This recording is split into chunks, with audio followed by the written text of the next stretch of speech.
নমস্কার সবাইকে, কেমন আছেন সবাই? পূজাস ব্লগের নতুন একটা ভিডিওতে আপনাদের সবাইকে অনেক স্বাগত। তো আমার রাতে তো সত্যি কথা এখন বলতে কদিন ধরে ঘুমই হচ্ছে না, তো উঠতে তো দেরিই হয়ে যাচ্ছে। তো আমি উঠে তাড়াতাড়ি করে পাখিকে খেতে দিই, আর এইদিকে ঘরের সমস্ত কাজ যা যা থাকে সকালবেলা ঘর ঝাড় দেওয়া, মোছা, বিছান তোলা, এই যে সব আমি করে নিলাম। করে টোরে নিয়ে এই যে আমি বাথরুমে চলে গেলাম স্নান করতে। তো স্নান টান করে এসে এই যে পুজো দিতে বসে গেছি। তো তাড়াতাড়ি করে পুজো দিয়ে আর এইদিকে আমি টিফিন করতে চলে এসেছি।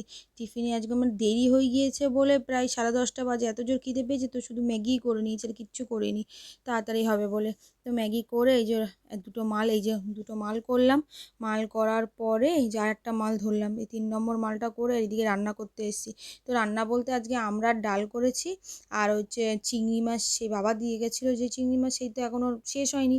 তো ওইটা দিয়েই আমি ওই চিংড়ি মাছের ঝাল করে নিলাম, আর এই চিংড়ি মাছের দো পেঁয়াজি মতন করলাম, আর ভাত করেছি, আর কিছুই করিনি। তো এই যে তাড়াতাড়ি করে রান্নাবান্না করে খেয়ে দিয়ে আমি এই যে বোতাম করতে বসেছি, মানে একটা ব্লাউজের ডিজাইন ছিল বোতাম তৈরি করা, তো এই যে বোতামের কাপড়গুলো গোটাচ্ছি। তো এই যে মেশিনে বোতামগুলো করে তারপরে গিয়ে আমি শুলাম একটু। তো তাও শুতে শুতে প্রায় আজ 3:45 বেজে গিয়েছে। তো ভিডিওটা আমি আজকে এখানেই শেষ করলাম। ভিডিওটা কেমন লাগলো অবশ্যই জানাতে বলবেন, আর ভালো লাগলে like, comment, share and subscribe করে দেবেন। ধন্যবাদ।